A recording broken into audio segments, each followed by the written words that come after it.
I'm a lifetime Alaskan, and I am also the Vice President of Real About Addiction and the Director of YourPersonalRecovery.com, online resource for people in addiction and families to get connected with resources for healing.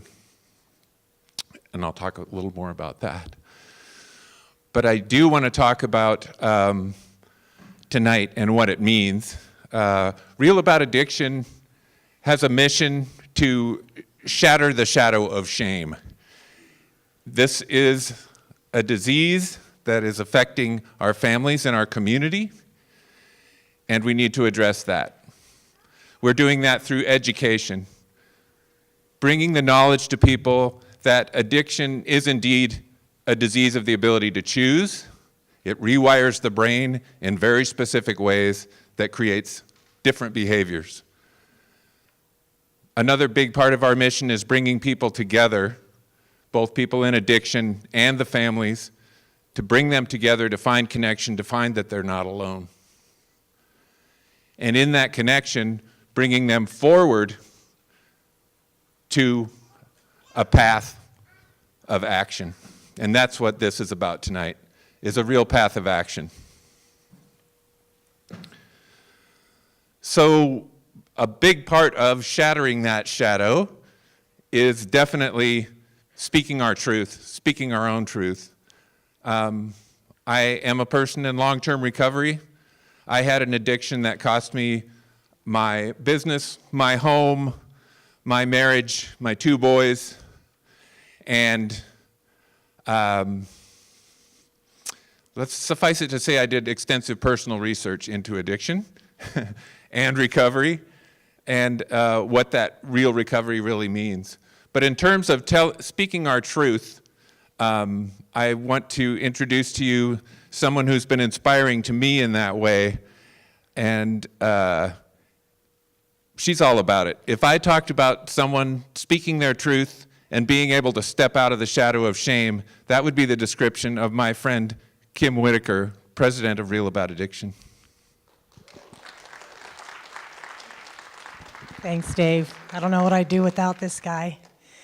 I am so pleased to see every single person who's sitting here. It just really gives my heart hope, and hope is what I need in order to survive daily. I'm not only the president of Real About Addiction and the chairperson of Anchorage Opiate Task Force, but more importantly, I'm the parent of a beautiful, smart, funny young woman who is an active heroin addict. So those of you that are in this audience, and I know there's some here that are just like me, we are the same. If you don't have my phone number already, go to realaboutaddiction.net if you need somebody to talk to about that. Because when I kept my shame and silence, it hurt way more than it hurts now. So this is my daughter. I'm holding her for the first time in, I can't even tell you how many years, for a UAA art mural from Professor Steve Gordon. And as you can see, they captured the fact that our hearts were together. It was very profound doing these murals. When the camera stopped clicking for the painting, I cried because I don't know when I'm going to get to hold her again. This is very important for our community. I love to see the community here. It's going to take the community to solve this problem and work together, and by every single person here that's actively coming out this evening in order to watch this is profound. It's amazing. I'm so glad to see every single one of you. And I'd like to introduce you to Mark Weaver. He is a blessing to Real About Addiction. He's on the board, as is Dave Maletti. And you can see Mark right here, and I'll let him speak now. Love you, brother. Love you too. So I'm Mark Weaver. She said I'm a person in long-term recovery from substance use disorder. I'm a board member of Real About Addiction. I'm the vice president of Fallen Up Ministries, a board member of the Matsu Opioid Task Force since day one, and one of the founding members of the Anchorage Opioid Task Force. And but yeah, I wear a lot of hats, and I have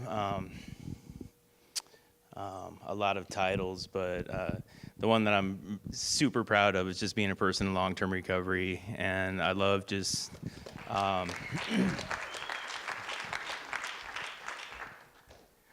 sharing, networking, and sharing resources, and that's part of what this is all about tonight. Is just I firmly believe, like, if more families just did their due diligence, and if you just take home 10% of what you hear tonight, it'll make my job. I also work in recovery services, and it would just make my job just 100 times easier if we could get families more working together and just make us more effective. So just welcome. I'm glad that you're all here tonight, and God bless and enjoy. Thank you, Mark. A little over a year ago, our friend Karen Malcolm, the founder of David Dillon Foundation, came to us with the idea of doing these presentations. And we thought, that sounds huge. And that turned out to be true. A huge undertaking. And David Dillon Foundation and Real About Addiction have put in countless hours and thousands of dollars to bring this to the community free. But we look at that as an investment in the community, because the community is built of families, and we need to get to the essential building blocks of community and provide healing. So that is really central to the mission of both of our organizations. In 2017, Karen lost her son Dylan to an overdose, and some of you may recognize her from a piece that Channel 11 News did last year, and it speaks for itself. So I'm just going to let that roll now. Another young person in Alaska has died because of drugs. And what happened might have gone mostly unnoticed to many people around the state, but his mother stepped forward and said enough, and hopes his story leads to a lot more awareness about addiction and the stigma that goes with it. Dylan Fuse, a person always there for anyone in need, a person dispensing warm hugs with an amazing smile. That's what his obituary says. He died from an overdose last month. Dylan's obituary led us to his mother, Karen Malcolm Smith. It's painful for her to talk about Dylan, but important to talk. Writing in his obituary that she hopes sharing her son's story will shed light on the drug addiction epidemic and eliminate the stigma surrounding addiction. How many people called you after this ran? Do you think? Probably a dozen. A dozen people. Mm-hmm. And what'd they say? I had 3 addicts. I had people that just said, our son's on heroin. What can we do? Dylan's mother describes him as spiritual. Here, praying with his grandfather at the dinner table when he was a little boy. Athletic, too. Got his black belt in Taekwondo. He enjoyed music and was a big outdoorsman. And if there was water around, Dylan was there. You would never know by looking at him that he was an addict. He was big and strong and athletic, and really into good nutrition. So how did someone like Dylan end up in the grips of heroin? His first taste of opioids came at age 14 when he was seriously injured in an ATV accident. He was in ICU for a couple of weeks and was on opiates and morphine. Karen says Dylan later suffered from anxiety and sleeping problems in high school and started smoking marijuana and drinking, something she knows all too well as a recovering member of AA for 20 years. I understood addiction, and I understood how he felt. Opiates came back into focus during college while in Arizona, when Dylan partied with his cousin and good friend. They would go to parties, and the pills were everywhere, that everyone was taking opiates, and it was wonderful, and it felt great. But those pills were expensive. A short time later, Karen uncovered a shocking secret. I found a needle, and he admitted to me that he was doing heroin. And what'd you think at that point? I mean, I just fell to my knees. That was when the first year when he first started college. I fell to my knees and I just prayed to God to help us. Karen talked Dylan into going to treatment, and he was happy to go and did well. But during that time, his good friend got caught up in drugs. My nephew, 4 years ago, died of an overdose. Karen says Dylan went back on heroin less than a week after his friend died. For the next couple years, Karen says when Dylan took a step forward, he took a step back. She will never forget this picture. We were looking at a picture of him when he was about 13 or 14, and he said, "Mom, I've never seen this sparkle in my eye again since those days, and I just long to wake up in the morning and feel like I used to and not feel like I was in prison." Dylan kept trying to break out of his addiction. This is a passport photo taken May 26th. Dylan had agreed to leave the country for treatment. Said he'd go for a year to break his heroin habit. It sounded like he was trying so hard. Trying so hard. This is the last picture taken of Dylan. He didn't make the treatment trip. On June 5th, he was found dead in his bedroom in Anchorage from an overdose, with a needle still stuck in his jeans. And he was holding something. When he died, he had the crucifix in his hand. And I cannot tell you, I can't tell you what that meant to me. So this brings us back to the question other parents have asked Karen. What should we do? She says she doesn't have all the answers, but knows she has to do something to save other families from feeling the emptiness and loss her family will feel forever. And it feels to me now, that I have to do something to continue his legacy so that Dylan can live on and not just be gone.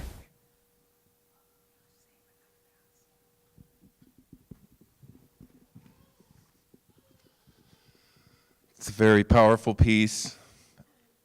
One of the big takeaways from that for me is the spiritual alchemy that Karen represents in taking that grief and loss and turning it into a powerful mission to help other families not experience the same tragedy. And she continues to do that on a daily basis in the community through David Dillon Foundation. And it's my pleasure to introduce to you right now my inspiring dear friend, Karen Malcolm.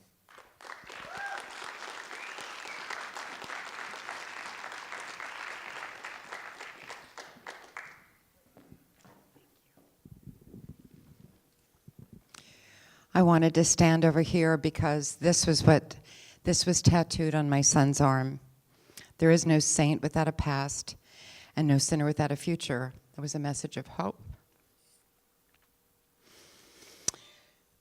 If you were to ask anybody that knew our son, they would have told you that he was a fighter. He was a protector. And quite honestly, he was the bravest and kindest man that I know. He made you laugh like no other.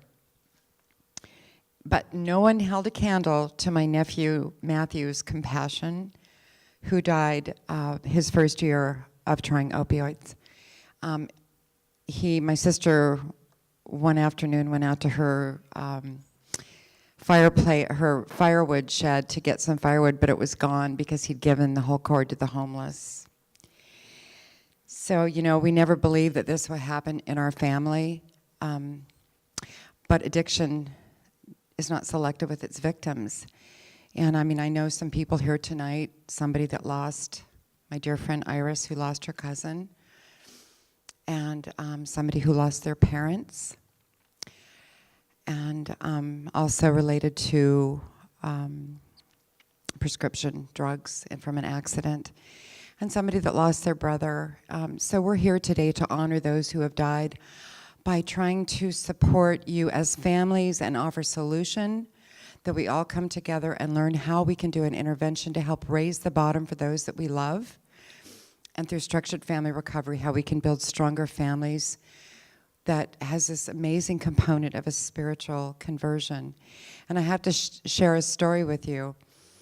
About 4 years ago, I called Betty Ford because our insurance, would pay for the finest place supposedly in the country. And I said, what will it take? Where do we start? I knew that my son was spiraling at that moment. And they said, go buy yourself a copy of the book called Love First and read the book. It was about about structuring an intervention.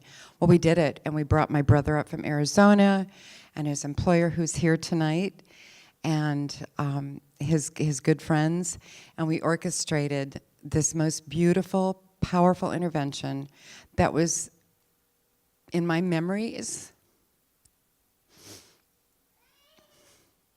it was one of the most beautiful things that we'd ever done for him. And he ended up going to treatment, went to long-term, and he went to sober living. And he did really well, and he was a fighter and a boxer until he got into an accident and got his teeth knocked out. And then the whole cycle started over again. Well, we didn't read the rest of the book, and we didn't read the book It Takes a Family about structured family recovery and how we have to hold together as a team and support and encourage and walk their journey with them in recovery. We're putting all of this on outside entities, counselors and peer-to-peer people that we hire, but it starts with family as a centerpiece. So I just, and I want to say this one more thing, that we lost in 2017, our nation lost 72,000 people to drug overdose, and 142 were in the state of Alaska. That's one child, or one person, I shouldn't say child, but one person every 2.5 days for a small state like this. So I'm really encouraging you to listen carefully today. And we just pray for God's grace for you and the strength of faith to bring your family together. Thank you.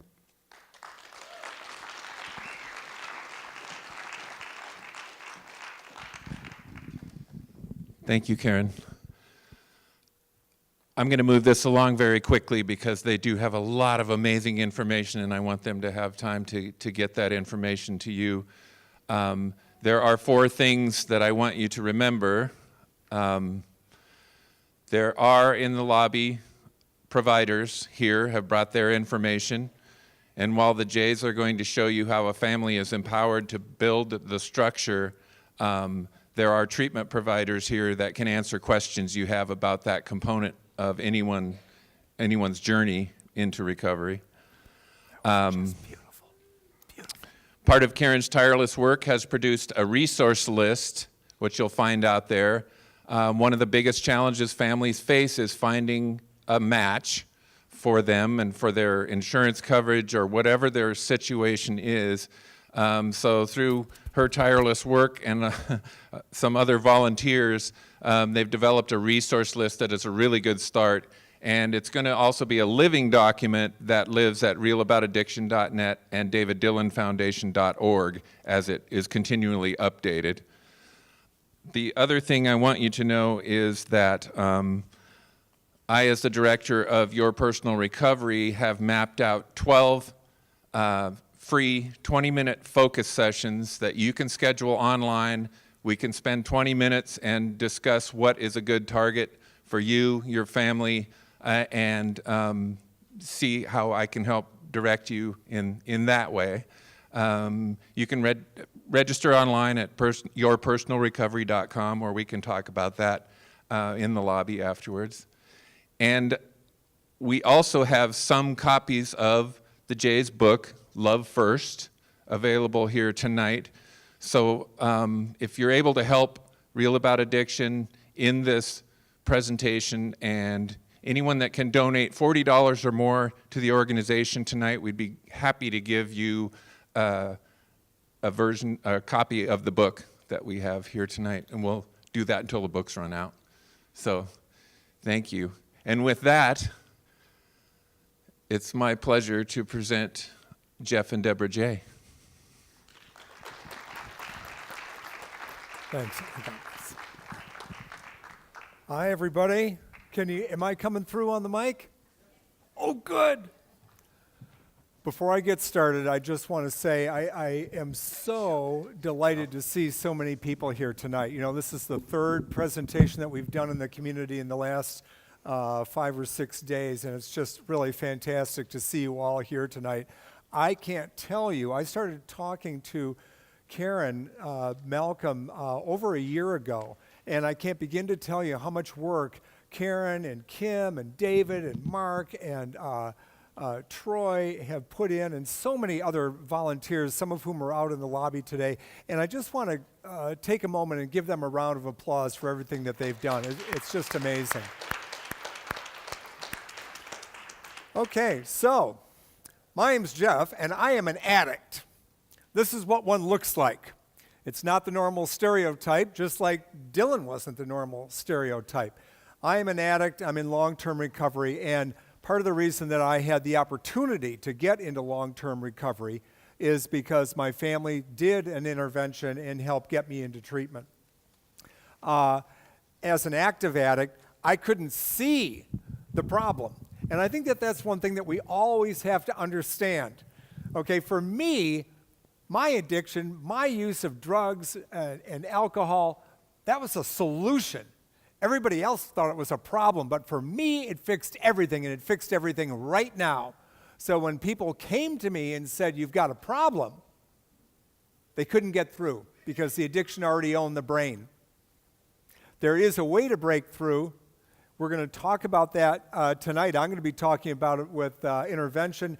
Debra's going to follow up with structured family recovery. She'll be coming up just a little bit later. I want to say, if you want to get a copy of the slides tonight, go on our website, lovefirst.net, shoot me an email, use the contact form. I'll be happy to send you a PDF of the slides, okay? Back in the old days, we used to print up slides for everybody, and then most of them would wind up in the circular file, and it's just no good for the trees or for us or anybody else. So now just shoot me an email, use that contact list, and we'll get them to you. Also, if you want to take pictures of the slides while they're up there, feel free to do that. Okay. So, let's get started. The power of intervention. One of the reasons that we have this slide here, even though this is just a kickoff, is the power of the group. You know, Karen alluded to the fact that family it's where we all come from, and even if we go to the best treatment in the world and we get all the support in the world, we're all coming home to family. However it is that you define family, and some families are defined very non-traditionally. Some are very small, some are larger. We go with what we've got, but we all come home to family in the end. So family can play a huge role in the intervention process and in the recovery process. So that's why I'm so happy to see so many people here tonight, because I bet everybody in this room has been part of a family. Okay, just checking. So, it's not obvious to me as the addict because, as I said, it's a solution for me. It's not a problem. It may be costing me everything in the world, and my addiction cost me plenty. I ended up hitchhiking something like 10,000 miles around the United States. I'd been a National Merit Scholar. I looked good as an 18-year-old. I had offers from colleges and universities, and et cetera, et cetera. By the time I was 26 years old, I was, sleeping under bushes in city parks out in California. I was homeless. I was penniless. I had a bleeding ulcer, a bleeding colon, neuropathy of the legs. But I still didn't think that I had an alcohol or drug problem. I just thought I had a little cash flow problem. And if I could get another $20 out of you, everything would be okay. We can't wait for our addicted loved ones to somehow have a light bulb go on that says, "Oh yeah, I need to clear my schedule and go into treatment." You know, the classical idea was that we let people hit bottom. Wait until they have enough consequences again and again and again that it finally gets through their head. It especially doesn't work today because for so many people, especially for so many young people, their bottom has no bounce. It's going to be an overdose, a death, game over, and there's nothing more we can do. We can't wait for that classical bottom. So, That's why we've got to move on to something more than that. A love first intervention is not waiting for the addict to hit bottom, okay? Because we just can't afford to. We are going to use the power of connection among all the family members and friends and get organized. Oh, there's a big one right there. It's just getting organized. Have you ever tried to talk one-to-one with your addicted loved one? Anybody? Try to talk to them? What'd you find out?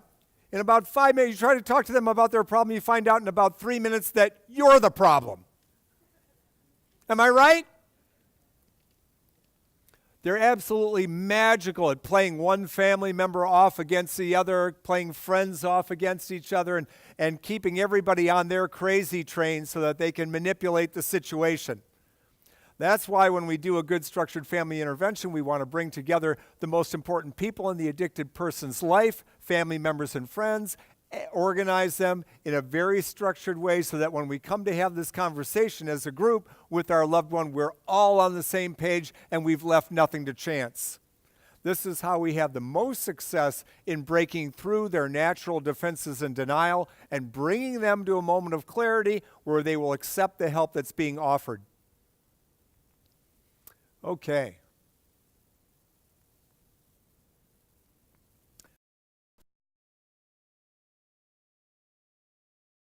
You know, you saw in the introductory video about Dylan that his introduction to opiates came in a very he wasn't drug seeking. He was in an ATV accident. Okay, very serious. Almost 2 weeks in the ICU. Sure, he was on painkillers. Okay, a very natural introduction. He didn't wake up one day as really nobody does and say, "Oh, geez, I want to be a drug addict." No. Now, what if it was you? What if something happened to you and you were the one who got introduced to the opiates? You were the ones who got addicted. What would you want your family and friends to do? Would you want them to wait until you hit bottom? Or would you want them to organize a good, loving, structured family intervention and get you the treatment that you need to get off the drugs and to get your life back? The golden rule is we do unto others as we would have them do unto us. So I think of intervention as really being like the golden rule. Our family members and friends, when they fall into that deep well of addiction, take it from me, I couldn't find my way out. I did not think there was a way out. I needed the help of other people, even though I didn't want it. I needed it.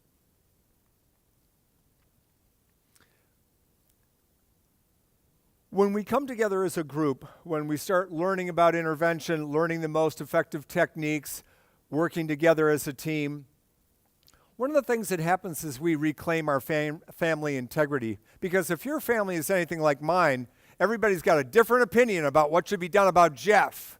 Everything from, look, just let him go, let him run around the country if he wants to let's give him some money, try to bring him back home, to, I'm going to shoot him.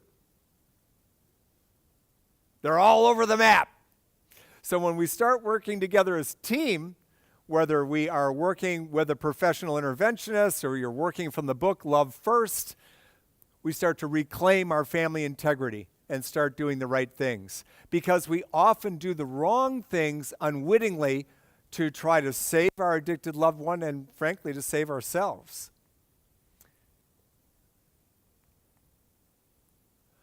That is the book, by the way, Debra and I, you already had some copies in the library here and in the greater area here. We've donated some new copies so you can get it for free out of the library.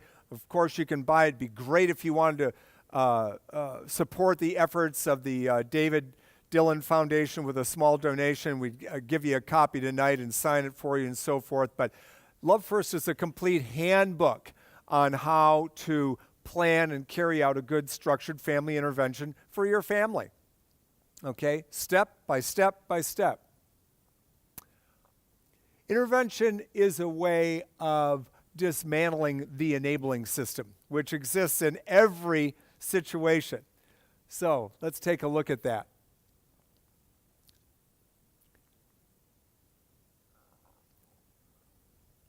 One of the things that we don't realize a lot of times is that when we're propping up, when we're helping to kind of keep our addict alive, we're also saving ourselves because we can't stand to see what's going on. It's the best solution we have at the time, so we'll let them crash, we'll lend some money, we'll try to get them back into college, we'll do this, we'll do that, whatever the situation is. There are 10,000 variations on it. But the fact remains that over time, it doesn't move us ahead. It doesn't get us any closer to treatment. It doesn't get us any closer to a solution. So we need new strategies. We've got to turn that enabling system, and I think we got cut off here, unfortunately, into an intervening system. Because everybody's playing a role whether they know it or not. All the family members, friends, and everybody else. Again, when we bring everybody together, give them some new information, we're going to have a powerful unit. Do we need a professional to help us? Sometimes you might. We've written Love First in such a way that you can really do the intervention on your own, but if there's been a history of violence, if there are some very serious co-occurring disorders, if there's been a history of relapse, you may need more help than just doing it on your own. Okay, so bear that in mind, and there are resources in the community and more information on lovefirst.net. If you're not working with a professional, and most people maybe, many people will not, you just need more time for your planning and preparation. I can't stress that enough. A lot of people finally get into a crisis around their addict and say, okay, we've got to do something. I get a call at least one call, maybe 3 calls every Friday of every week of the year with a family calling me up and saying, okay, we're doing an intervention on Susie tomorrow. Do you have any tips for us? I say, yes. Don't do it. You don't have enough time in 24 hours. It usually takes a good couple of weeks to put together a good, structured family intervention. Take the time and do it right. Because shortcuts are going to decrease your probability of success. Okay. How many people do I have in the audience here who are good cooks? All right. This story is for you. Once upon a time, many long years ago, I decided that I wanted to learn how to cook. And so I went to a woman who was really a great cook, and I said, what is the secret to being a good cook? She said, Jeff, follow the directions.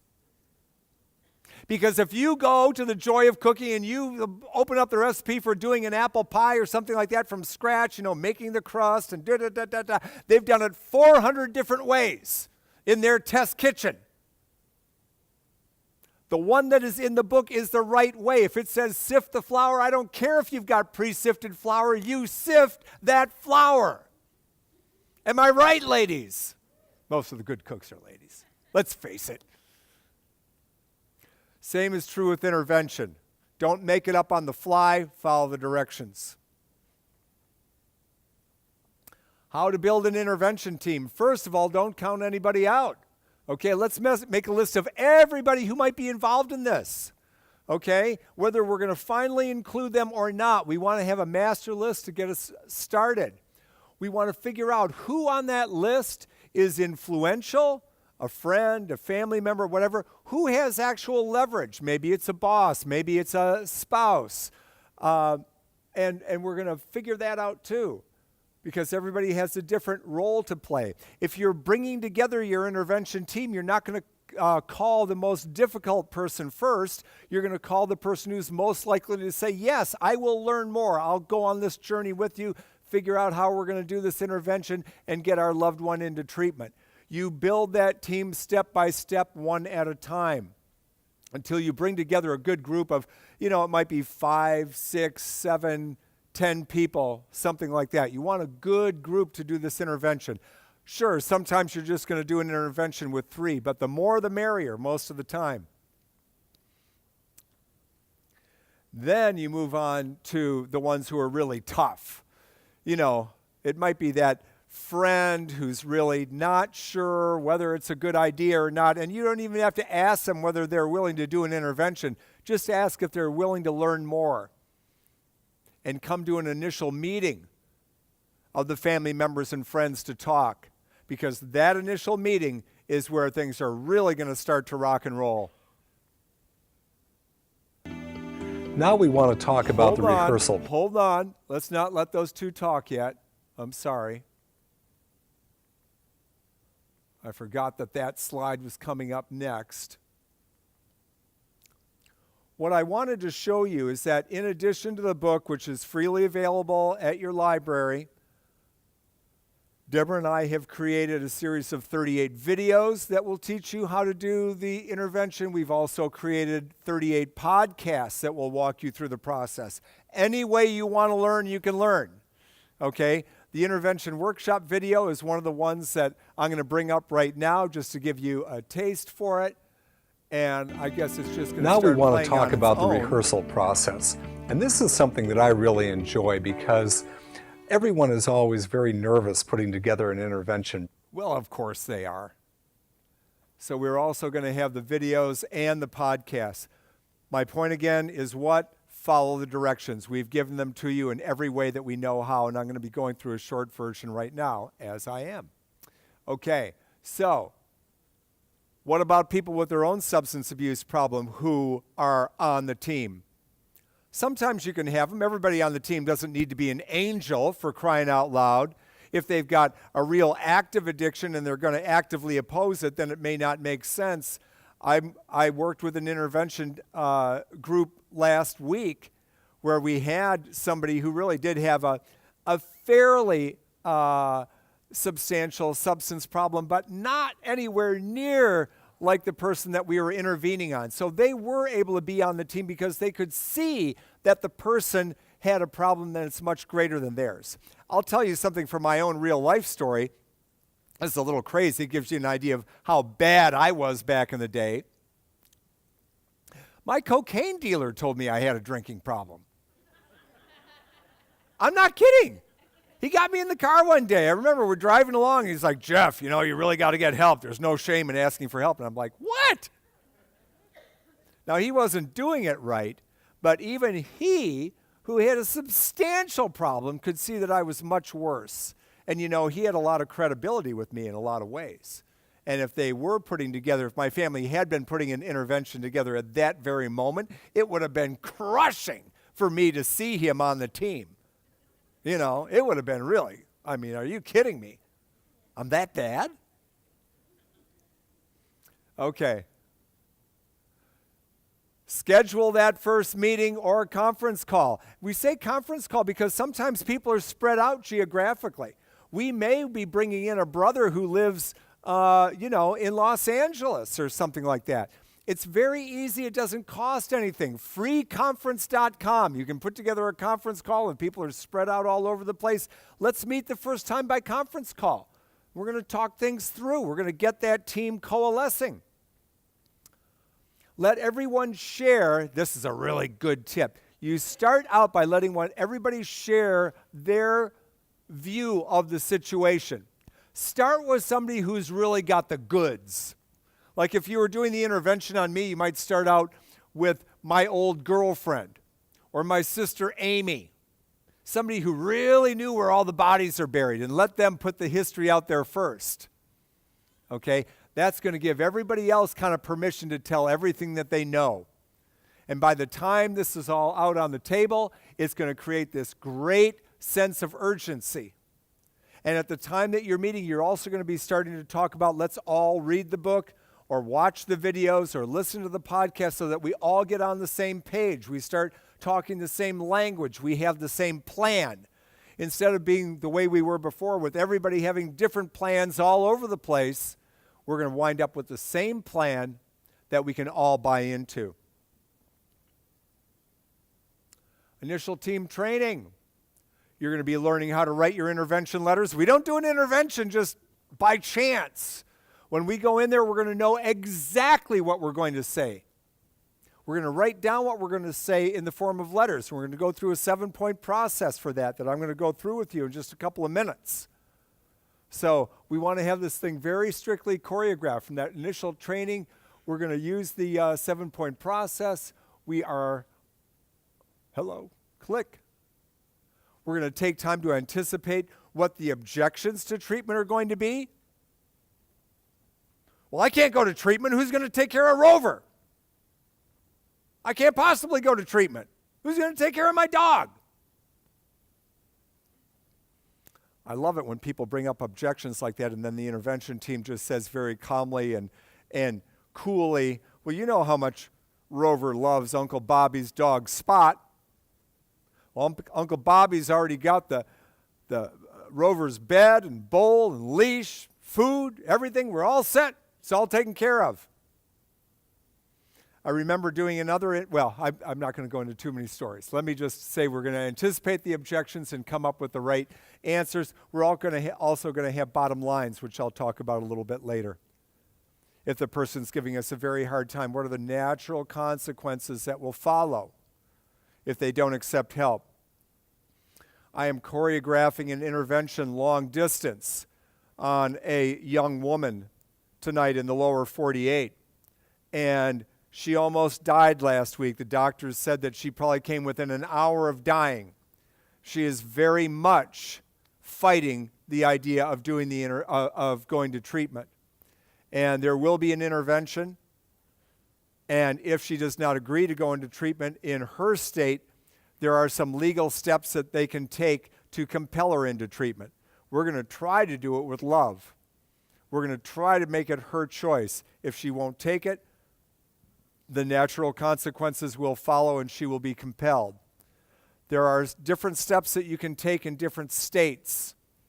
And we want to have everything on the table because we're playing this game to win. We're not playing this to take chances. Okay. There are always a lot of details that need to be worked out in advance. Like for this person that I'm talking about, that the intervention is going to take place in a lower state. Who's going to take care, who's going to be in charge of child care? We're going to have all of those issues taken care of with the school, with the spouse, with everybody else. How is there going to be enough support to take care of every objection that comes up? Details, details, details. Is there insurance? Do we have to get public funding? Are we going to have to wait 4 days to get into detox? What are all the variables? That's why we take time to plan. Because when we get all those details right, our chances of success go way up. Okay. Checklist in the book, checklist with the videos, checklist with the podcast. However you're doing it, you're going to be introduced to that checklist. And make sure that you tick everything off on the list. You're going to choose a detail person to keep track of all the details. If somebody's coming in from out of town, when are we picking them up? How is this going to work? Where are they going to be staying? What are the details with treatment? You're going to have a chairperson who's running the show. Even if you have a professional and you're working with a professional, you may still have a chairperson from the family group who's going to help to organize and run the intervention.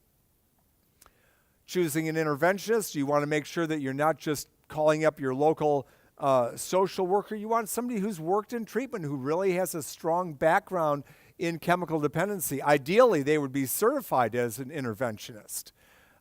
Because if you're going to work with a professional, you want someone who's experienced, someone who's worked in chemical dependency treatment, in addiction treatment, and knows what the heck they're talking about. Here's the 7-point letter format. I'm going to go through it. It's really the backbone of the intervention. This is something that I want you to pay close attention to because it'll give you an idea of what the intervention is really like. It's easy to understand. It makes everybody a great writer. We write these letters from the heart. I said earlier that the addiction owns the brain, and if you've got an addict in your family, you've seen it in action. It's almost like it's impenetrable. When we do a good structured family intervention, we're not trying to have some kind of logical argument where we're going to argue the person into treatment. We're not going to confront them into treatment. We're not there to, come in there with handcuffs and leg irons and drag them away. The real battleground in every intervention is the heart, the person's heart that we're intervening on.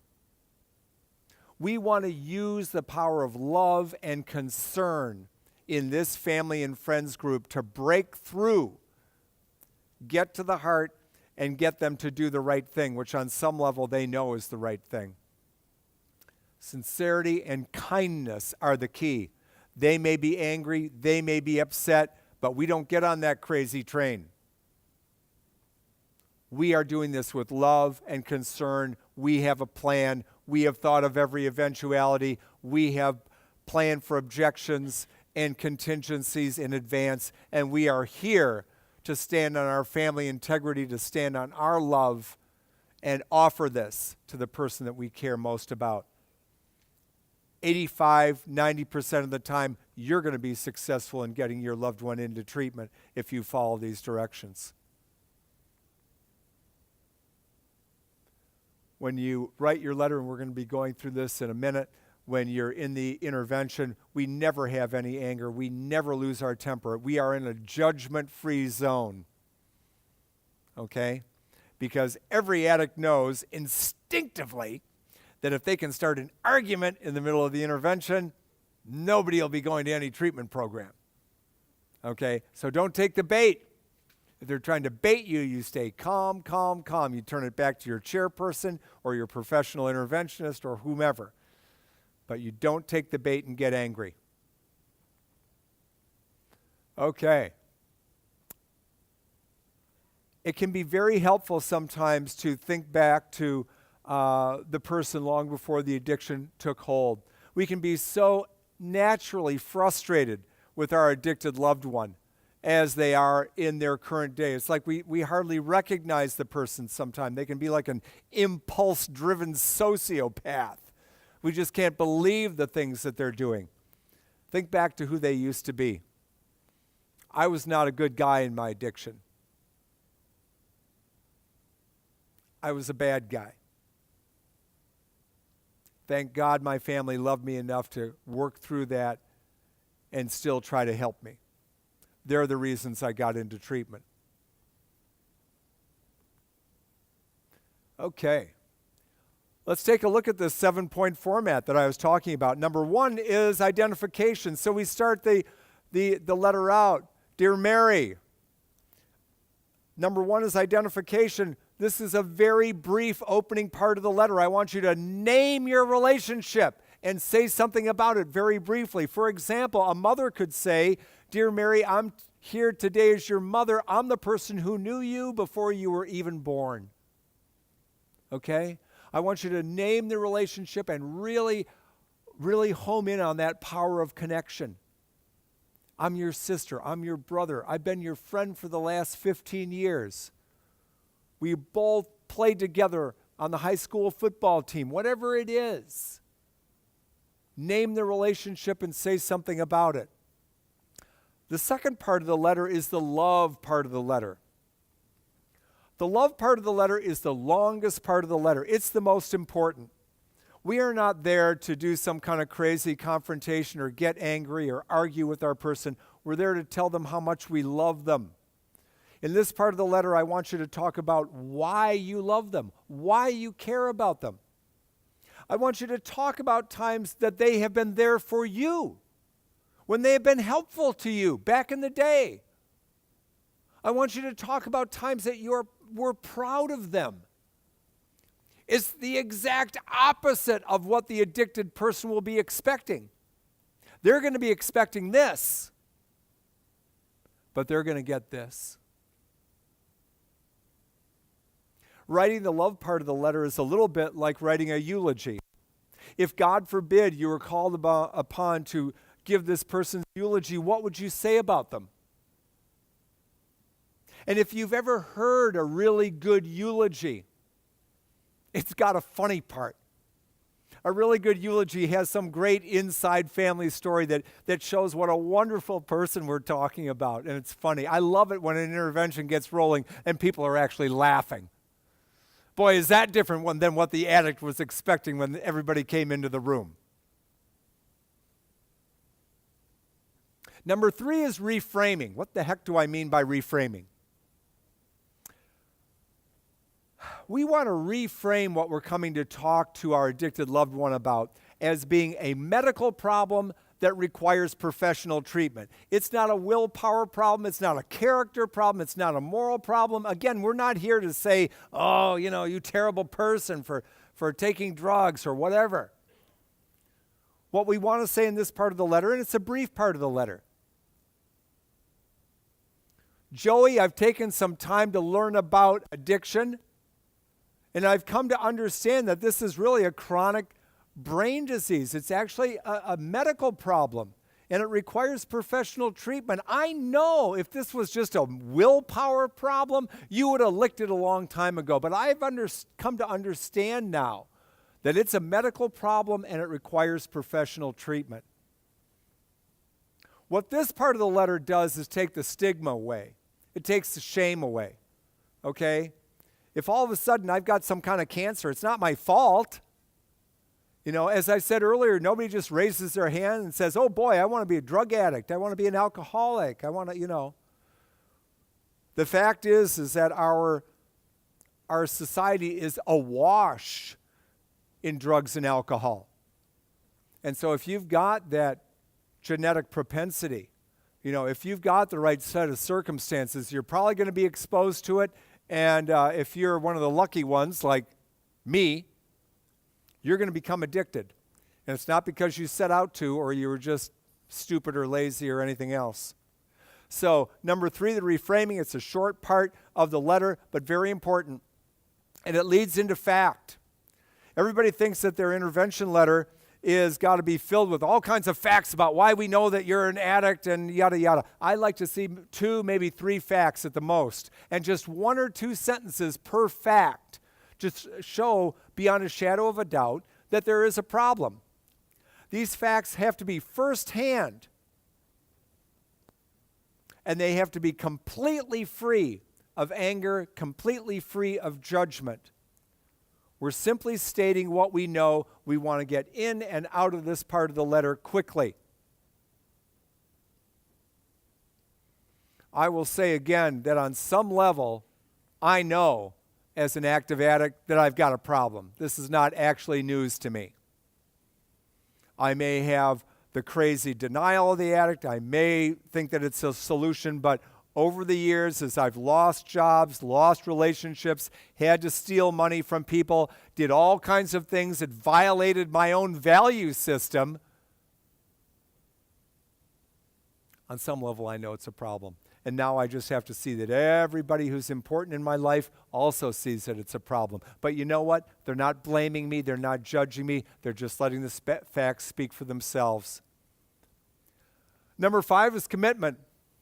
Everybody on the intervention team is going to make a commitment to walk with this person into treatment and into recovery. It means that we're going to start going to Al-Anon, Nar-Anon. We are going to participate in structured family recovery, which is something Debra's going to talk about in a little while.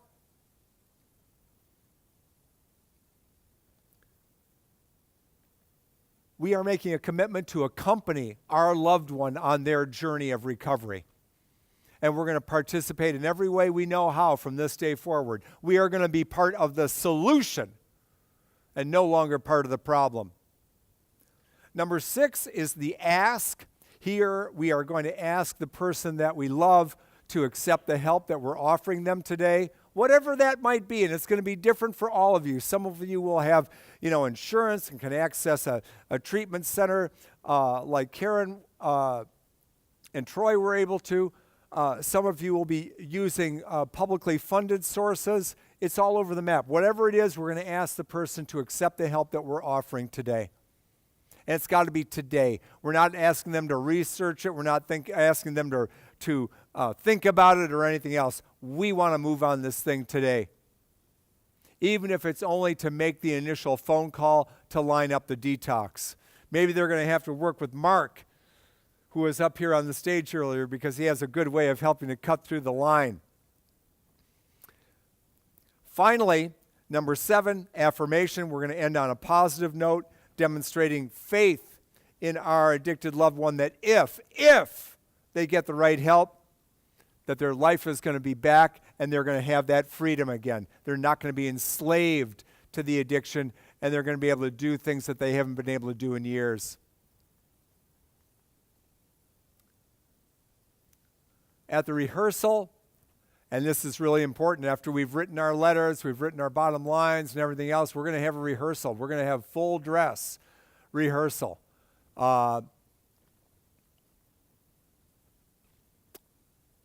Really, we are, whether the clicker says so or not. There we go. Everybody's going to read their letters aloud so we can hear it.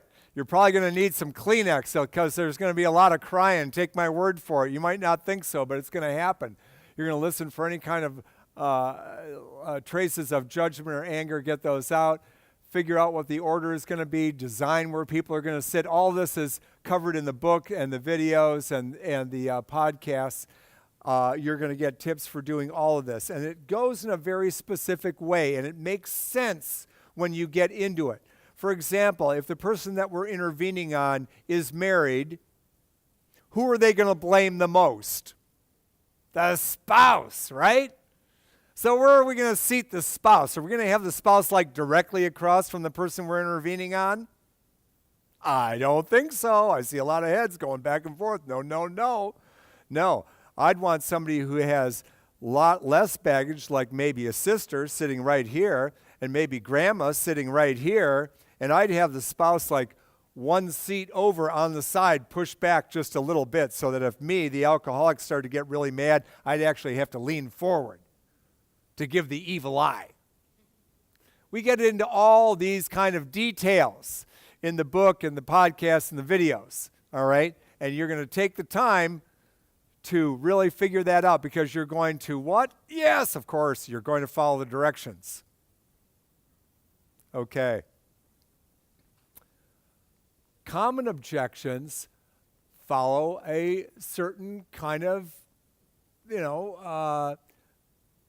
path that we've talked about a little bit already. You can have work, childcare, practical issues like pets. Maybe there's a big thing coming up. Look, if you think you need to do an intervention in the next week, but, there's a sister getting married in 2 weeks, you may have to put it off. Some things are too big. You have to really look at the lay of the land and make sure that there isn't something too big coming up. On the other hand, the sister may be so disgusted that if he's not in treatment, he's not coming to the wedding. I'm not going to have it spoiled. So you're going to talk through all these details.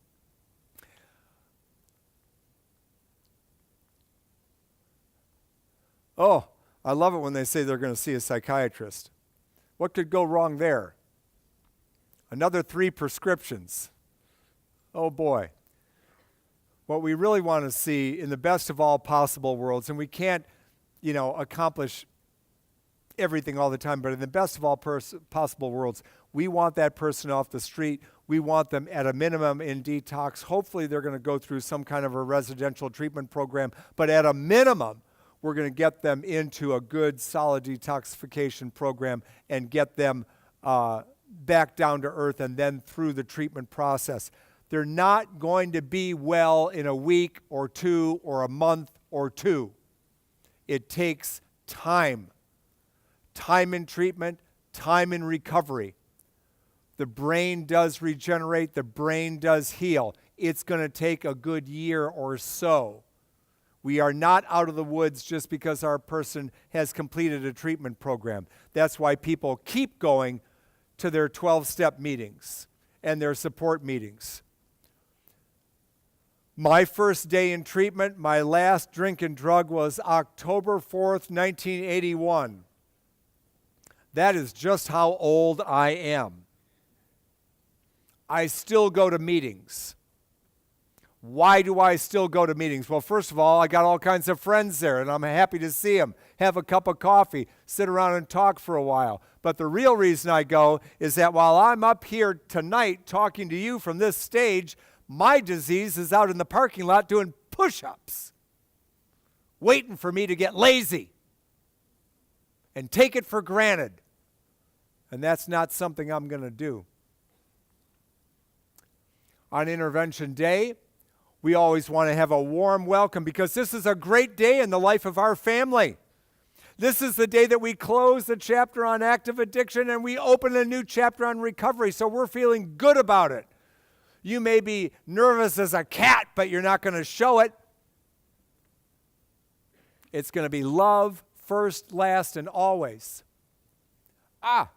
What happened? I lost my screen and I didn't even know it. Let me go through what I was going to say here. The warm welcome, reach for the heart, stay in a place of love, trust the process.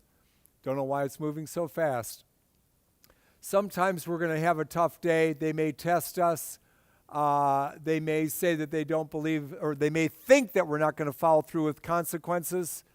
But if we have good bottom lines developed, we may need to let those flow. Most of the time, you're not going to have to get to your bottom lines, but every now and then you will. I say about 80% of the time, we never have to get to bottom lines. We actually don't have to worry about this. We never want to let them take control of the situation, but sometimes we can negotiate a little bit. Let's say you've got some insurance. Let's say that you picked out a treatment center. They don't want to go to that treatment center, but they'll go to another one that's really just as good, and you know it's just as good. Okay, we can negotiate on that. What we're not going to negotiate on is treatment.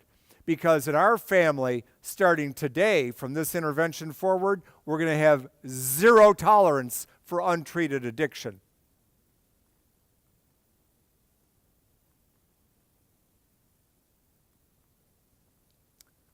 For bottom line letters, which we've already talked about, it's a separate letter. It's only used if the person is not accepting our help. As I said, about 80% of the time I find we never get to the bottom line letters, but I want you to be prepared. Okay, here's a little example. Dear Jack, I owe you an apology. Before I start out, bottom line letters, everybody thinks it's going to be terrible, and we're going to not talk to them again. That's not the way it works. Dear Jack, I owe you an apology. I have been hurting you by giving you money. I was only trying to help your addiction. I was only helping to your addiction to grow. I am making you a promise today to never do that again. I love you too much to hurt you anymore. You see how reframing that in a certain way makes it not punitive, that I'm not going to give Jack any more money? It's because I love him too much to hurt him anymore. It's really important the way we phrase things. We spend a lot of time talking about this in the book and the other resources. Don't ever apologize for doing the intervention. Sometimes you'll get an initial pushback about, I can't believe you guys are ganging up on me like this. You know what? I'd be saying I've never been more proud of this. This was our family's finest moment, etc. And it is, because we're coming together in love to save a life. Don't ever back down from that viewpoint. One of the underlying foundational elements of doing a good, loving intervention is that we're no longer going to let addiction trump the welfare of the family. We are going to put the children first. We are going to put the other family members first. We are going to do the right thing from this point forward, as difficult as it might be, and we are going to have the zero tolerance for untreated addiction. When you're choosing treatment, you're sometimes going to be curtailed by your own resources, by the public funding, by the insurance, but you want to get the longest and the strongest treatment that you possibly can, and it's often going to be about the squeaky wheel getting the grease. So don't be afraid to be that squeaky wheel. We've got some good resources for you on this website, familyrecoveryadvocate.net.info. I can read that from the back of my head. familyrecoveryadvocate.info. You're going to have some handouts available to you if you don't already have them. There's a lot out there. We're also going to have where various meetings are being held so that you'll be able to find that. And actually, that's not there anymore. We thought it was. It actually ended up closing. Sometimes you're not going to be able to get a full inpatient program. It might just be detox and then intensive outpatient, sober living, etc. You put together what you can. You go with what you've got, not what you wish you had.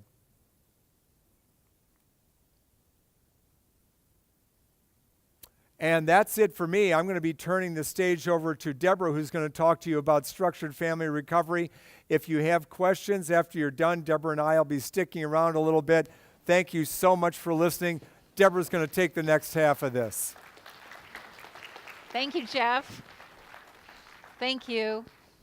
I just want to say before I get started, some years ago we got an email from a fellow in his active addiction, and somewhere along the line he found the book Love First. He read it. And he emailed us. And you know what? It broke my heart. He said, you know what? I don't think my family loves me because they have not done an intervention. So we're going to talk about families being the key to sobriety because it's really important. I just celebrated on October 20th, just the other day, 30 years in Al-Anon. 30 years in Al-Anon changed my life.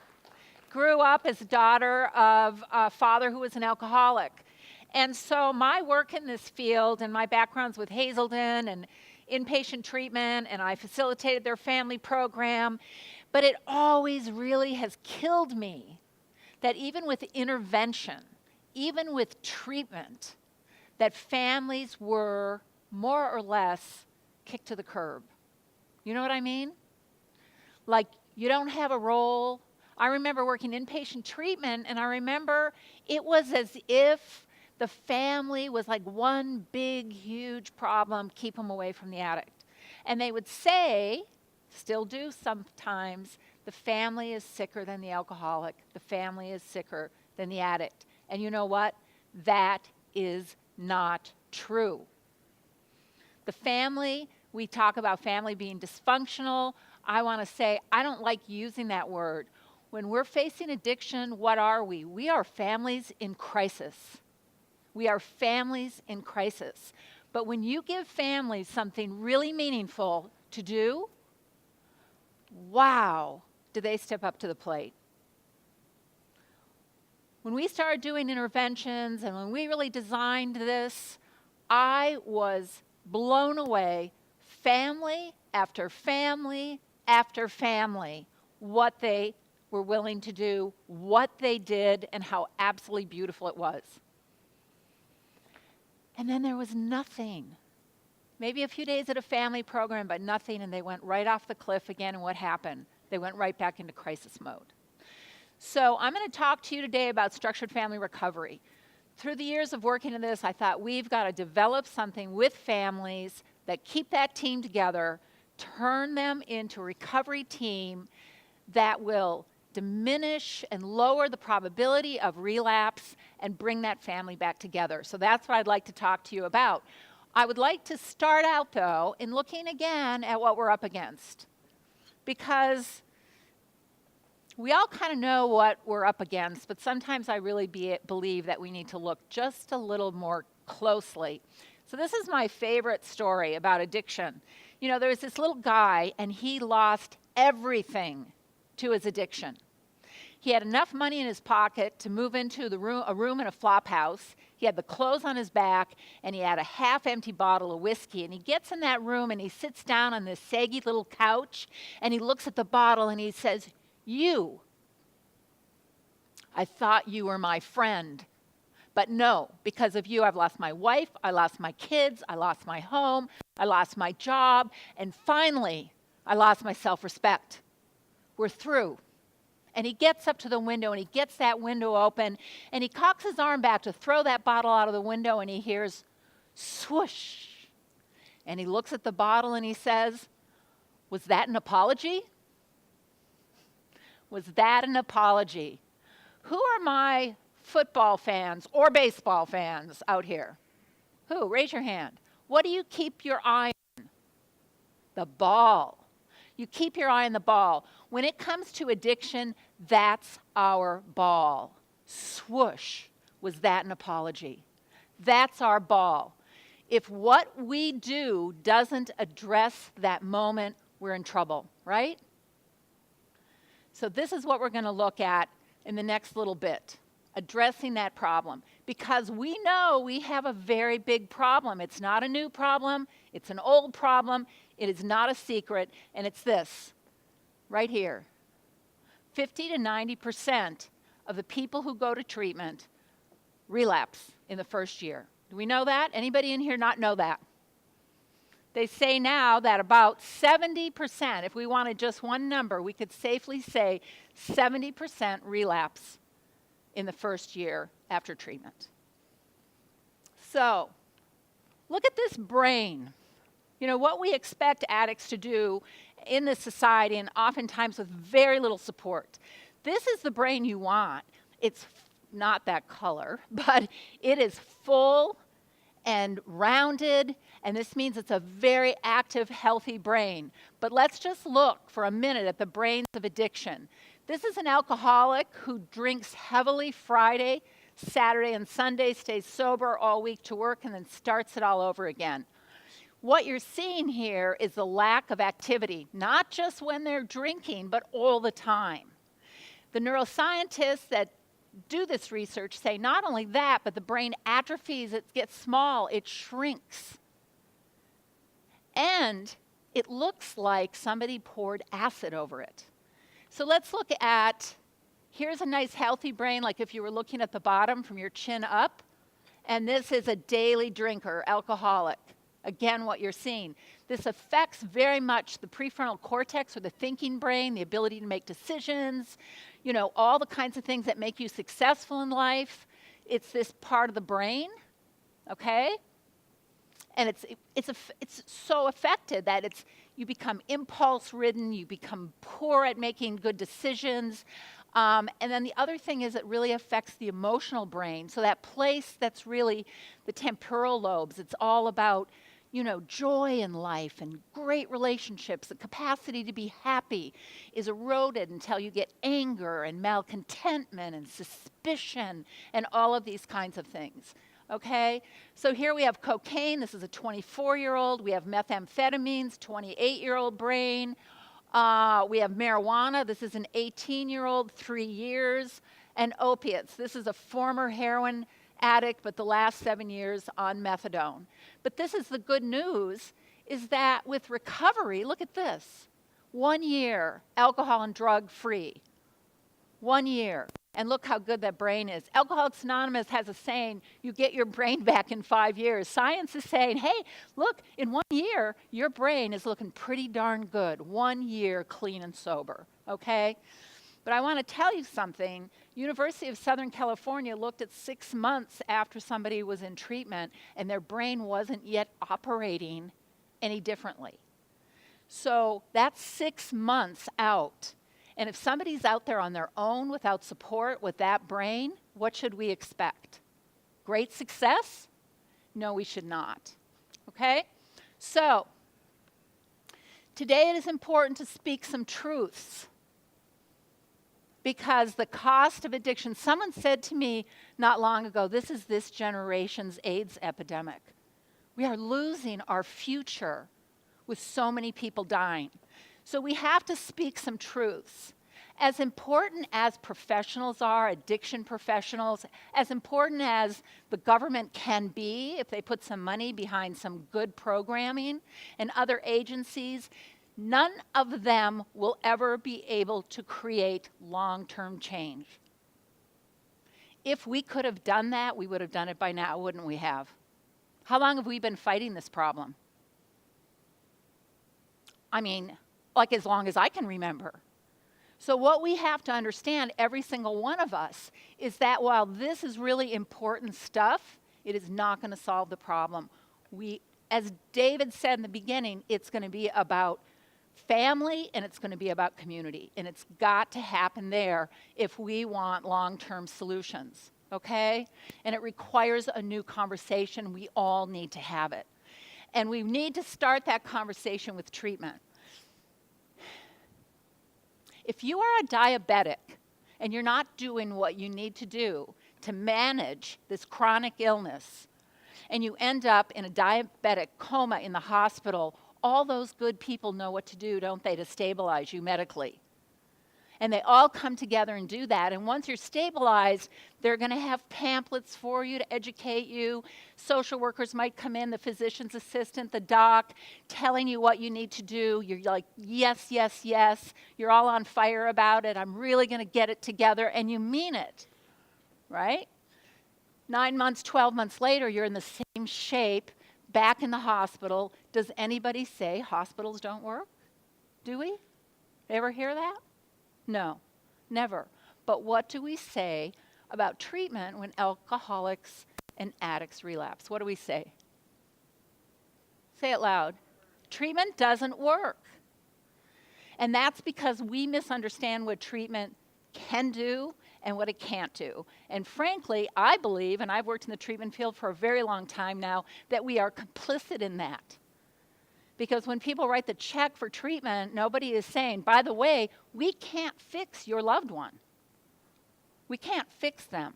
We are Head Start for recovery. That's the best we can offer you.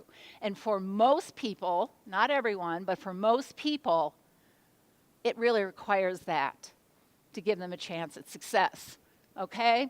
So what we need to think about right now is that when somebody's in treatment, whatever length of time they're getting, 30, 90, 120, I mean, how lucky would you be to get that kind of time? But when you're in that period of time, we're dealing with the acute problem. What we're basically saying, like the diabetic, is that we need to stabilize you. We need you to get to a point where you can leave treatment and have enough skills and be stable enough and have a commitment to recovery that you have a really good chance, like Debra Jay, who was a really bad alcoholic but got the support he needed and his family had the means, right? And then where are you once you leave? You're in recovery. And you have to walk that path of recovery every day as long as you have a breath left in you. And if you stop, chances are at some point down the road, you'll relapse, okay?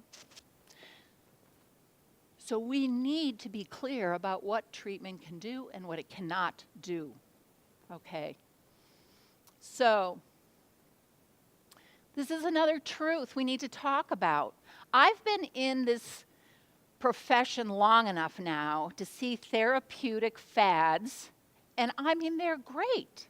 Right? I'm not saying they're bad, they're great. But I've seen them come and go. I've seen some come and go and come back, right? And I'm not saying that they're not good therapy. I'm not saying that. But what I'm going to tell you right now is we're not changing the numbers, are we? So in my field, addiction therapists, we can get all excited about all our therapies. We're doing motivational interviewing. We love it. People talk about it all the time and other things. But when I talk at conferences, I might have 300 or 400 professionals there. I say, are we changing the numbers? The relapse numbers. Nobody can tell me yes. So I have to say to myself, if we're not changing the numbers, we're not keeping our eye on what? The ball. Because that's all that matters at the end of the day. When that person goes home to their family, and I, as a professional, have not kept my eye on the ball, and they relapse, it's not just that person, it's the whole family that goes down. It's the whole family that goes down, okay?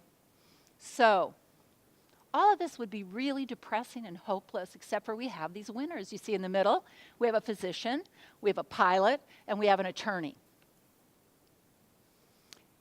Some of you probably know, when they get addicted, they have very special programs. And those programs can last up for 5 years of support. So stop and think about this. Just stop and think for a moment about the physician, the neurosurgeon, the anesthesiologist, how educated, how smart they are. And nobody will trust them to go back to work without a 5-year plan. Think about that. The brilliant attorney. No one's saying, oh, you're so smart. Here's 12 days in treatment. You know, go back to work. Oh, no. No way. One of our best friends runs Louisiana Judges and Lawyers Assistance Program for addicted doctors. Nobody, but nobody, can be in their program and practice law again unless they have 90 days of inpatient treatment and 5 years of support in that organization. That should tell every single one of us what is wrong with what's happening to the people we love. Because these are smart people, and if it took just being smart or afraid of losing your license, there'd be no 5-year plan. Okay? So, the other truth, and the last truth before I get going on structured family recovery that we need to talk about is this. I travel all over the country and I hear it in our field, and everybody wants to talk about outcomes. Do you think they want to talk about the bad outcomes when they say that? No, they don't. They want to figure out how to research all their successes. Very hard to do that, by the way, right?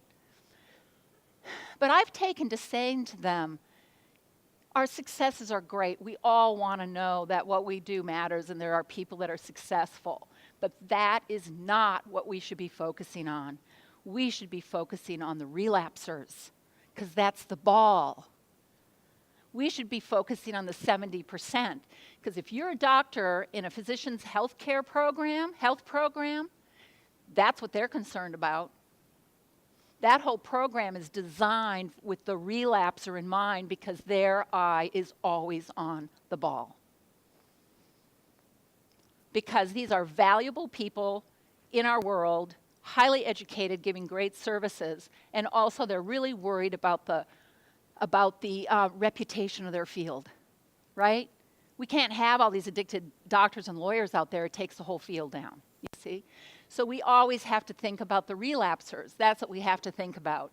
And if anyone out there is thinking this, of course, because they're doctors, anybody who works in this field will tell you they have a higher risk of relapse than the general population left to their own devices, okay? This is my pet peeve. This is an action-stopping myth that is alive and well because it sounds like the truth. You cannot help an alcoholic until he or she wants help. You cannot help an addict until he wants help.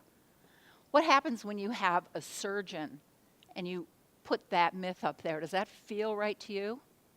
No, it does not. What we need to start saying is if you can't help an alcoholic or addict until she wants help, what will get her to want help? Jeff just talked to you about that. And all those resources, all those videos are free, the podcasts are free. Go to the library, you can get the book for free, okay? What will get her to want help, okay? Because we do not risk the doctor's patients. We don't risk the lawyer's clients. We certainly do not risk the passengers on a jet airliner. But what about families? We risk them all the time. We risk them all the time, okay? So let's look at this thing called structured family recovery. And what I'm going to do is start out with a little introductory video. So we're just going to watch this together.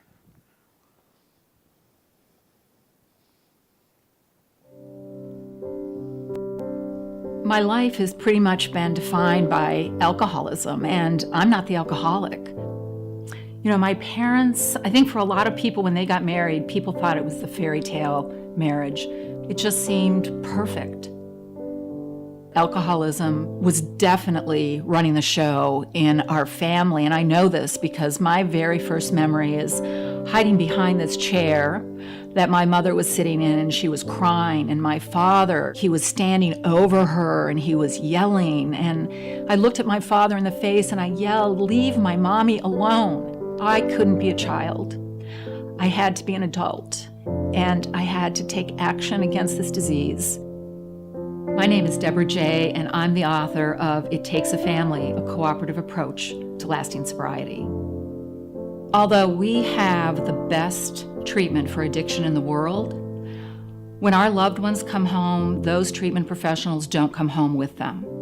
And it's not news to anybody that the relapse rate is really high because this is a chronic illness and it needs to be managed through a program of recovery.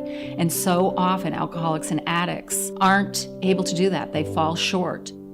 But there's a group of people, interestingly, that has the lowest relapse rate. And those people are addicted doctors, addicted lawyers, and the work that is done with them creates this incredible culture of recovery. We started doing it in our own private practice, and it was astonishing. Families came together in the most powerful way. And then I went to Hazelden Publishing and I talked to them about it. I said, this is really astonishing. And they said, yeah, write a book. And in It Takes a Family, I looked at all that and I created this framework. It creates this culture of recovery using the entire family that could change everything. I think the thing today, though, that breaks my heart the most, and certainly having grown up as a family member with alcoholism, is how often still today people believe that they have to let the alcoholic hit bottom. But nobody says to the family, guess what? When you're alcoholic, when your addict hits bottom, you hit bottom too. The solution for the alcoholic can never be the undoing of the family. I mean, some families they're so afraid of even asking the addict anything. They'll even whisper to me, they're like, are we allowed? Are we allowed to ask if she's going to meetings? What can we do? What can we not do? Because as a family, they're terrified of this whole experience called recovery.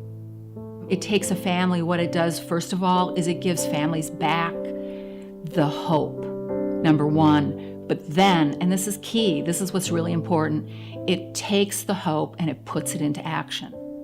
But not only do the relapse rates drop dramatically, but families start to come together again. I'd like to read an excerpt from the book, and this is the introductory chapter, which is titled, We Come Home Together. Coming together takes the powerless and makes them powerful. Structured family recovery brings this power to the family, and in cooperation with the larger recovery community, stands firm in the face of addiction, which trespassed into our homes and multiplied itself into our lives. We crowd addiction out by building a family life brimming with togetherness and recovery, even though we may start out not knowing our way back to each other. I can't help but think how different it would have been my family if we had had structured family recovery and all the wonderful memories we could have made together that we never made. And that's why I'm so passionate about this, and that's why I wrote this book.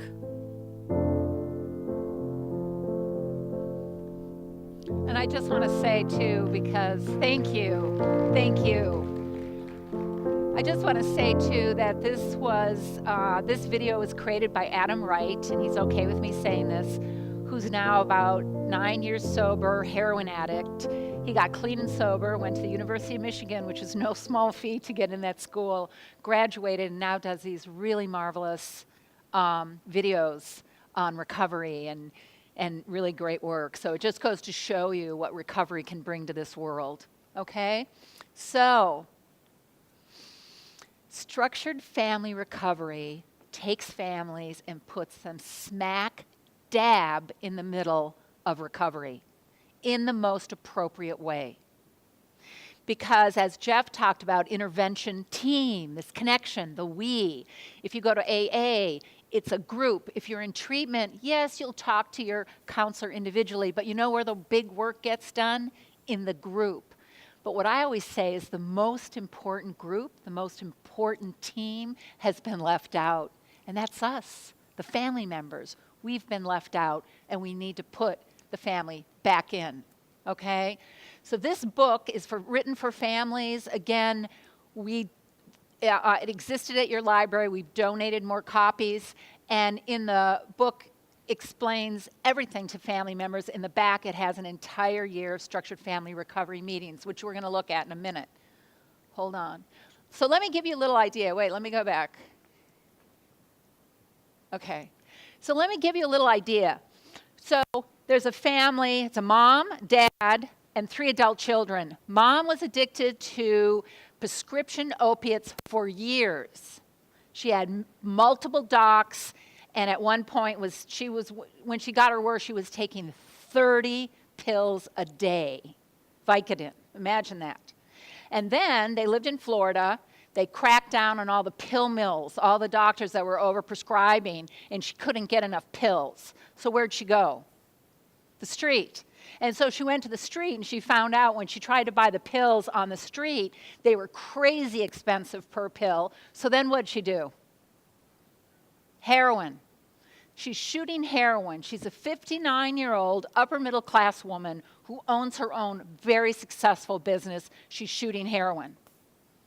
The family was in such denial, they just kept ignoring everything.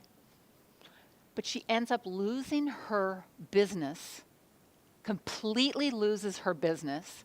She's so bad now that she can't find veins. She's locking herself in a bathroom for 2 hours at a time trying to find a vein, right? And it gets to the point the family can't ignore it anymore. They were totally against any kind of 12-step group, totally against it. They were actually against treatment. They had certain beliefs, but this took them to their knees. They got her into treatment in Minneapolis. They sent her up there. And after she's halfway through the initial 30 days, she packed up her bags and she's going to leave.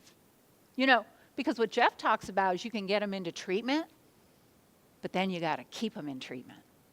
And the treatment professionals did everything they could, and they could not convince her to stay. But guess what? The family started doing structured family recovery as soon as she went to treatment. They were working with a structured family recovery we call SFR counselor, and they had this united team. They were going to Al-Anon even though they were against it, but once they tried it, they actually liked it. But because they were a team already, in 2 weeks, they were able to come together with their SFR counselor, work with the staff in treatment, and within 30 minutes convince her to stay. She completed that treatment program and then agreed to 10 months in their women's transitional housing. So she ended up with 11 months of treatment. And her family invited her on week 4 to join them. You're going to see how this happens. And that family did structured family recovery, not only for the year in the book, but at the end of that year, they started all over again and did it a second time, 2 years. It kept her sober for the first time really in her adult life because of the power of family, okay? So, let's see, putting it into action, okay? Whoop, hold on. I want to tell you, lovefirst.net is what Jeff was referring to. It's our website. We have all these free videos. We have free podcasts, and we have a whole series of free podcasts, one topic each on structured family recovery. Really helpful for families when your loved one's in treatment and all sorts of good information. The thing that's so great about it is that it's not only free, but then you can send the link to a family member and said, will you just listen to this one podcast? And they're all 5 minutes, about 5 minutes or less. Some are 3.5 minutes. So it's so simple and easy for people to do, okay?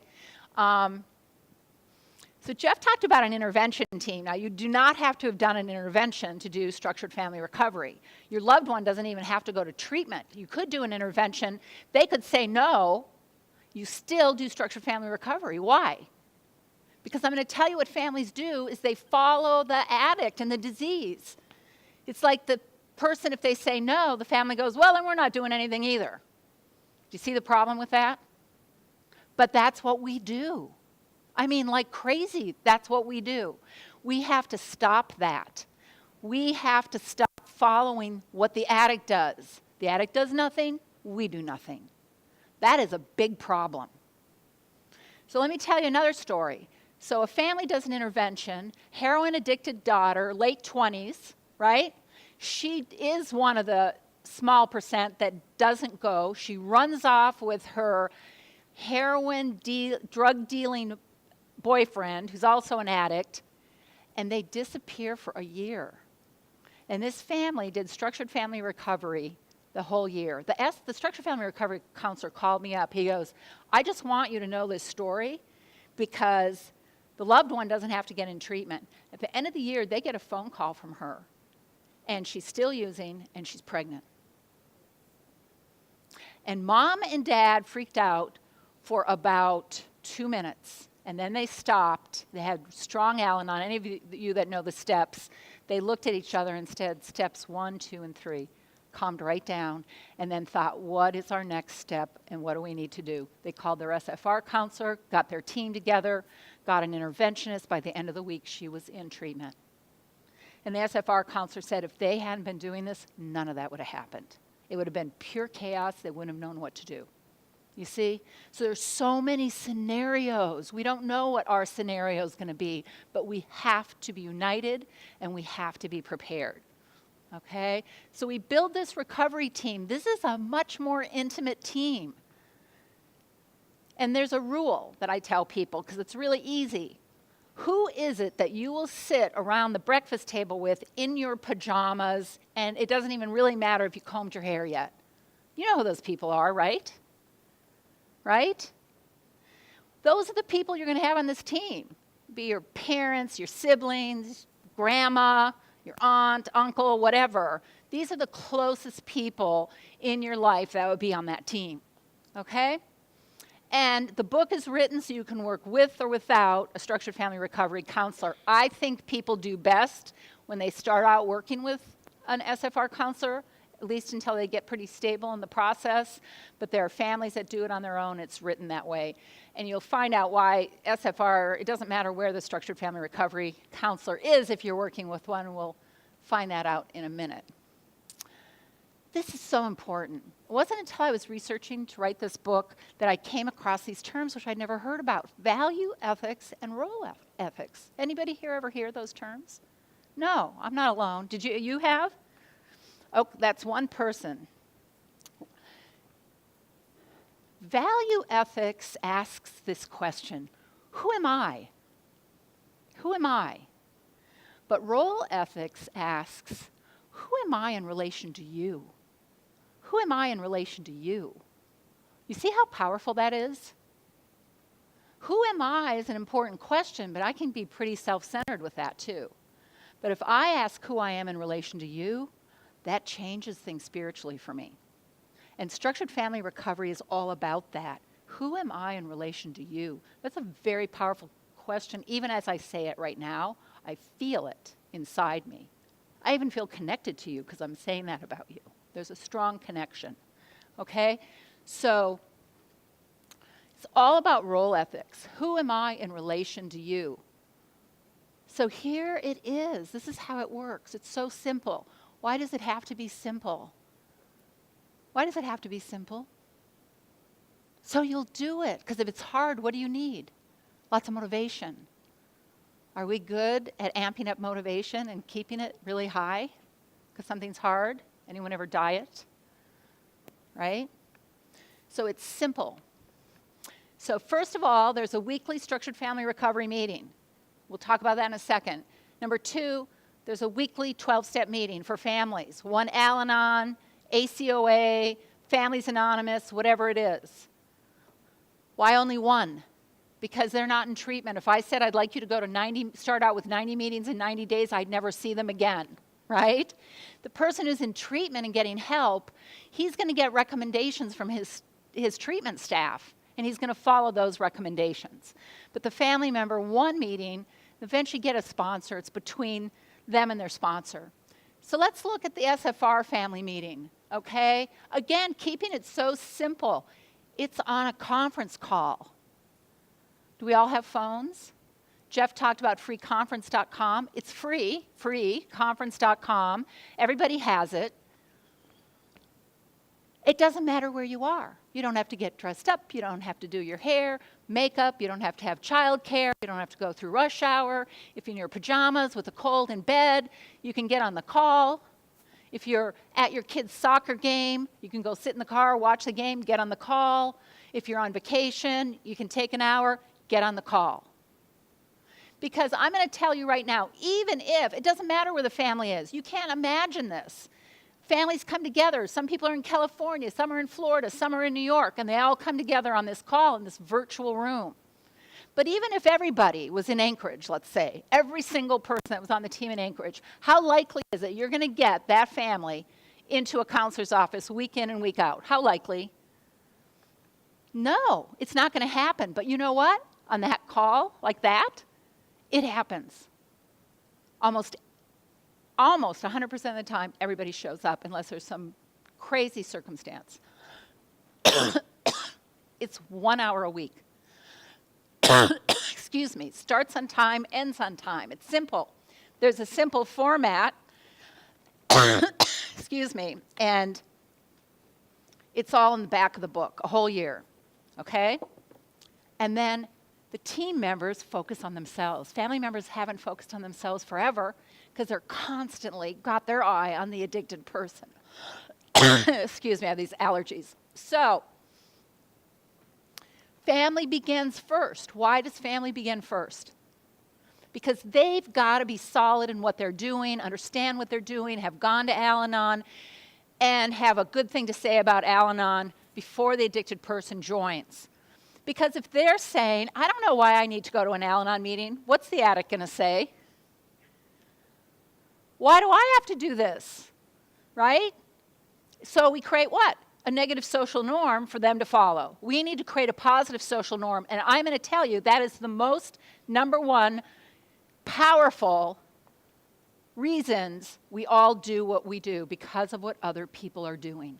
When the whole family is doing this, it's very painful to be outside of the circle. Okay? So we love to invite the addicted person around week 4, because that week is on forgiveness. And that's a really nice week for them to join. Okay? And then this magical thing happens. Because, you see, family members have been like this with each other. Right? I'm up here too high, but I would normally pick one of you if I was down there and say, you know, have you ever heard of bitchy sister? Right? You're killing mom and dad. You know, I just can't even stand looking at you again anymore. Mom calls, says she's going to be there for Thanksgiving. Well, then I'm not coming. But when we start doing this together, and then I have to go to that one Al-Anon meeting, I'm like, whoa, I got to go to an Al-Anon meeting. Now I know what she's going through. I start having empathy. We have healthy competition. We start coming together. We're a team. And it's a whole different experience for a family. And the addicted person no longer feels like that identified patient. You know, like there's me, the addicted person, and everybody else.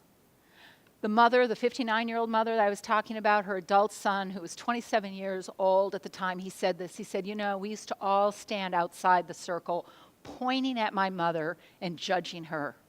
And he said, today with Structured Family Recovery, we have all stepped inside the circle and we are all holding hands doing recovery together. Her recovery is from chemical dependency, and our recovery is emotional sobriety. Okay? So, what does it look like in the book? If you were to open up the book and had one right now, let's just look at this, okay? We're working on unison. We're starting before our loved one. This is what it looks like. There's an opening. There's 7 statements. The addicted person learns this in treatment. The family doesn't know this, but what they are is group expectations.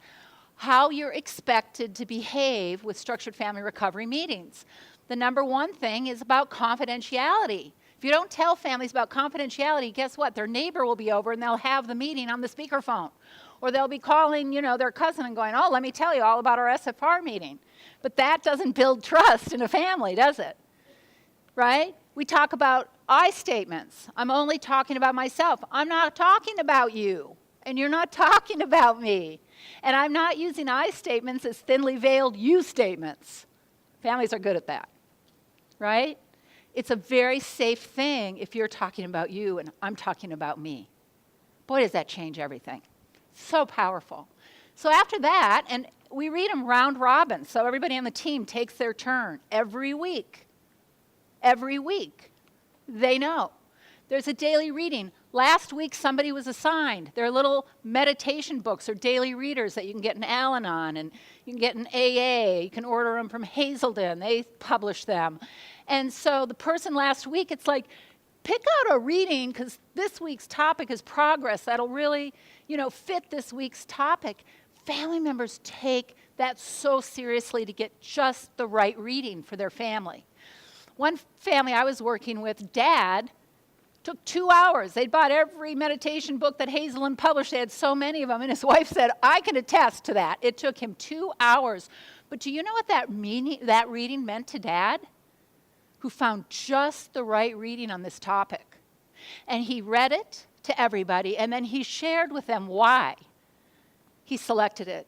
And then we go around, and every single person in that family shares what they got out of that reading he selected. It's so simple, it's so powerful. One family, it was the first week, their daughter was at the Betty Ford Center. It was the first week, week 4, on forgiveness. She joined, and at that point, when they went around from the reading, she just started bawling her eyes out. And the SFR counselor said, can I ask you what's wrong? And she said, never in my life have I heard my father talk like that. Then there's report, discuss, plan. Trust me, they love report, discuss, plan. What went well in my recovery last week? I finally got a sponsor in Al-Anon. It's something that we celebrate. What would I like to improve? This is the only time we ask for feedback. Do I want any feedback? No, not really. Or yeah, I'd like some feedback from who? We don't open it up to everybody because it'd be a mess. From who? I think from my mom. Number 2, what insights did I gain from my 12-step experience? So my meeting, my Al-Anon meeting, my AA meeting, my adult children of alcoholics meeting, what did I get from it? And I'm going to share that. And then every single person on the team gets to benefit from it as well. But not only that, it shows us that we are all working together and we are all speaking the same language now. And then finally, what new recovery behavior will I practice this upcoming week? It's so simple. When you hear a family, they love it. They take it so seriously. And I mean, really, we all should, because this is about life and death. This is about life and death, and it's about who am I in relation to you, right? Who am I? And is our family going to come together? Then there are 3 paragraphs. 3 paragraphs. Why? What would happen if I opened it up to the family and said, what would you like to talk about now? Would anything good happen? Huh? They'd be talking about the past. They'd be talking about what they're mad about. They'd be blah, blah, blah. And no one would show up next week. These 3 paragraphs, they guide us forward in recovery. They're short. They're simple. One person reads it. Everyone else shares about it. I cannot tell you, I'll be working with a family, I'm writing down what they're saying like mad because I'm like, this is unbelievable. It's unbelievable, the things that come out of these family members' mouths, so incredibly spiritual and beautiful and powerful, they just blow me away. This is after 3 or 4 weeks. Okay, like this one starts out in the word of Ernest Hemingway, there is nothing noble in being superior to your fellow man. True nobility is being superior to your former self. They know this. They've lived it now. Then we have the second paragraph, which is about the steps, 12 steps, 12 months, and they read that same thing, everybody shares. They have this really solid relationship with the steps and how it's changed their lives and their relationships. And then we have a paragraph on working a program of recovery, because working a program of recovery isn't going to a meeting, that's part of it.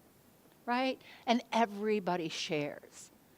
It's just I just can't tell you the power that comes out of it. And then finally, we have a short, little, easy assignment. And what does it say? Talk with your sponsor, first thing, your 12-step sponsor. Always sending them back to their meetings. Always sending them back to their sponsor. Why? If I'm the SFR counselor, I'm going away. And also, there's a day that structured family recovery will be done. I mean, even though we have families sometimes that do it a whole second year. I need the support, right? I need to know where I can go, and so does my beloved alcoholic or addict, okay? And then we have a closing. It's the promises from the big book, because I want people to know what they're working for week in and week out, okay? How simple is that, right? How simple is that? It's not therapy.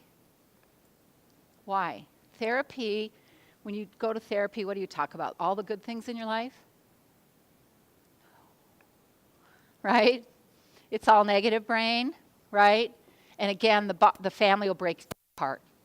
So when we're looking at structured family recovery, we're talking about positive brain. All of this recovery brings us into positive brain. I don't suppress my anger. I don't suppress my hurt. I bring that to my 12-step program because the 12 steps are designed for me to deal with that. And they help me clean my own side of the street. And if I need more than that, then I can have an individual therapist if I like. Right? I take that somewhere else. I take the negative somewhere else. I don't keep piling it on my family. We've had enough negative. Okay? We've had enough negative. So at the end of the day, families start this. They start it because what? They're terrified their loved one won't stay in treatment, and they're terrified their loved one will relapse when they leave. And those are good reasons to start it. But then what they find out is that it brings the family back together. Like Jeff was saying, everybody, it's not just the family and the addict at each other's throats. People within the family, marriages are falling apart, relationships are breaking down, and this very, very quickly starts bringing people back together. But the thing that's so important at the end of the day is that we need to establish kindness. And I'd like to just read this to you, if you don't mind, out of the book. There's a section called We Practice the Spirituality of Kindness. And it says, true kindness doesn't sit in judgment asking, do you deserve me? Kindness is an identity we choose for ourselves. When we are kind, we have chosen not to be critical. When we are kind, we have chosen not to be angry. When we are kind, we are saying, you are valuable to me. Small kindnesses are so powerful that when we choose them, we can change a family. Some families filled with so much hurt can no longer find kindness in their hearts. But AA has a saying, act as if, act kind and you will become kind. Aristotle said it too. Acting virtuous will make one virtuous. And then the next page I go on, and this is so important.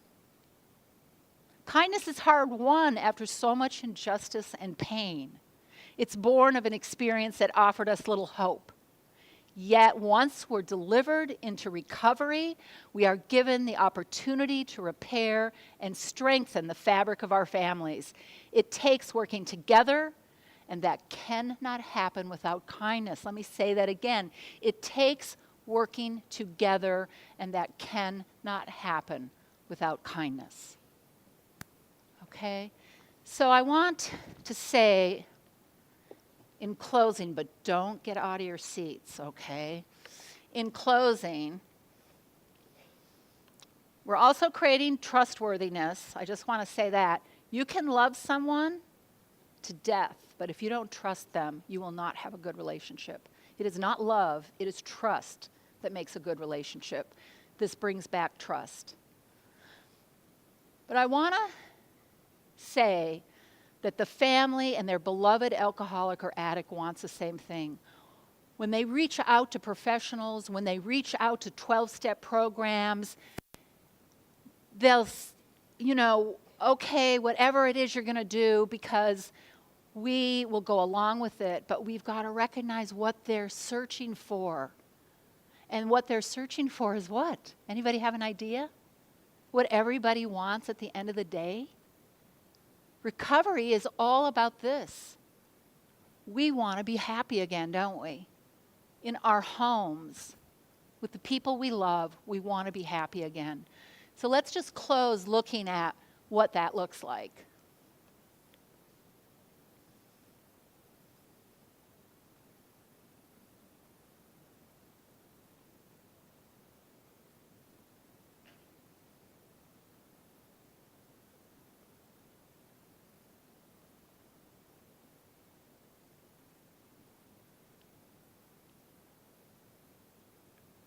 Elizabeth Barrett Brown, in one of her poems, she wrote, "The earth is crammed with heaven." Don't you love that?